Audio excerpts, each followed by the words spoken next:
নির্বাচন নিয়ে প্রধান উপদেষ্টার বক্তব্য অস্পষ্ট, হতাশ বিএনপি। আগামী সংসদ নির্বাচনের সময় নিয়ে অন্তর্বর্তী সরকারের প্রধান উপদেষ্টা ডক্টর মোহাম্মদ ইউনূস যে বক্তব্য দিয়েছেন তা অস্পষ্ট বলে মনে করেছেন বিএনপি। একই সঙ্গে প্রধান উপদেষ্টার বক্তব্যে নির্বাচন অনুষ্ঠিত হওয়ার সুনির্দিষ্ট তারিখ উল্লেখ না থাকায় হতাশ হয়েছে দলটি। আজ গুলশানে দলের চেয়ারপারসনের রাজনৈতিক কার্যালয়ে এক সংবাদ সম্মেলনে এই হতাশার কথা জানান দলটির মহাসচিব মির্জা ফখরুল ইসলাম আলমগীর। মির্জা ফখরুল বলেন, 18 ডিসেম্বর রাতে বিএনপির স্থায়ী কমিটির সভা অনুষ্ঠিত হয়। সেখানে দলের ভারপ্রাপ্ত চেয়ারম্যান তারেক রহমান সভাপতিত্ব করেন।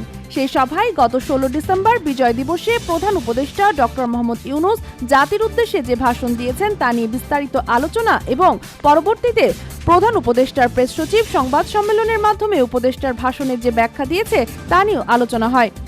ডক্টর ইউনূসের ভাষণে নির্বাচন সংক্রান্ত বক্তব্য অস্পষ্ট বলে দাবি করে মির্জা ফখরুল বলেন, সভা মনে করে তার বক্তব্যে নির্বাচনের একটি সম্ভাব্য সময়ের কথা বলা হলেও নির্বাচনের রোডম্যাপ সম্পর্কে কোনো সুনির্দিষ্ট বক্তব্য রাখা হয়নি। ডক্টর মোহাম্মদ ইউনূস 2025 সালের শেষ অথবা 2026 সালের প্রথম অংশে নির্বাচন অনুষ্ঠানের কথা বলেন, যা একেবারে অস্পষ্ট। নির্দিষ্ট কোনো সময় উল্লেখ নেই, অথচ তার প্রেস সচিব বলেন যে 2026 সালের জুন মাসের মধ্যে নির্বাচন অনুষ্ঠিত হবে, যা পরস্পর বিরোধী।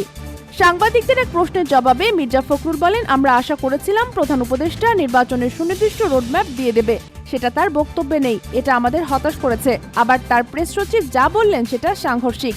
প্রধান উপদেষ্টা বলেছেন 25 অথবা 26 সালের শুরুতে নির্বাচন হবে, আর প্রেস সচিব বলেছেন 26 সালের জুনে নির্বাচন হবে, যার কারণে আমরা বুঝতে পারছি না যে কোনটা সঠিক। এই ধরনের পরস্পর বিরোধী বক্তব্য আরও বিভ্রান্ত সৃষ্টি করছে বলে উল্লেখ করে বিএনপি মহাসচিব বলেন, যেহেতু নির্বাচন কমিশন গঠিত হয়ে গেছে তাই নির্বাচন অনুষ্ঠানের বিলম্বের প্রয়োজন নেই।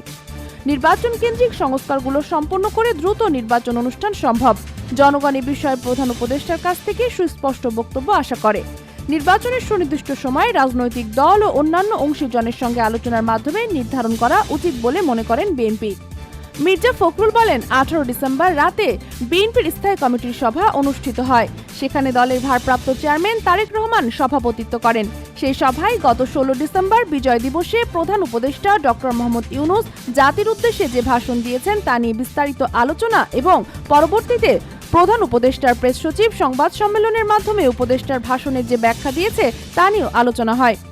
ডক্টর ইউনূসের ভাষণে নির্বাচন সংক্রান্ত বক্তব্য অস্পষ্ট বলে দাবি করে মির্জা ফখরুল বলেন, সভা মনে করে তার বক্তব্যে নির্বাচনের একটি সম্ভাব্য সময়ের কথা বলা হলেও নির্বাচনের রোডম্যাপ সম্পর্কে কোনো সুনির্দিষ্ট বক্তব্য রাখা হয়নি। ডক্টর মোহাম্মদ ইউনূস 2025 সালের শেষ অথবা 2026 সালের প্রথম অংশে নির্বাচন অনুষ্ঠানের কথা বলেন, যা একেবারে অস্পষ্ট। নির্দিষ্ট কোনো সময় উল্লেখ নেই, অথচ তার প্রেস সচিব বলেন যে 2026 সালের জুন মাসের মধ্যে নির্বাচন অনুষ্ঠিত হবে, যা পরস্পর বিরোধী।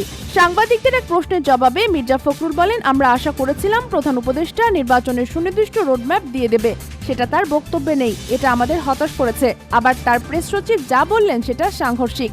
প্রধান উপদেষ্টা বলেছেন 25 অথবা 26 সালের শুরুতে নির্বাচন হবে, আর প্রেস সচিব বলেছেন 26 সালের জুনে নির্বাচন হবে, যার কারণে আমরা বুঝতে পারছি না যে কোনটা সঠিক। এই ধরনের পরস্পর বিরোধী বক্তব্য আরও বিভ্রান্ত সৃষ্টি করছে বলে উল্লেখ করে বিএনপি মহাসচিব বলেন, যেহেতু নির্বাচন কমিশন গঠিত হয়ে গেছে তাই নির্বাচন অনুষ্ঠানের বিলম্বের প্রয়োজন নেই।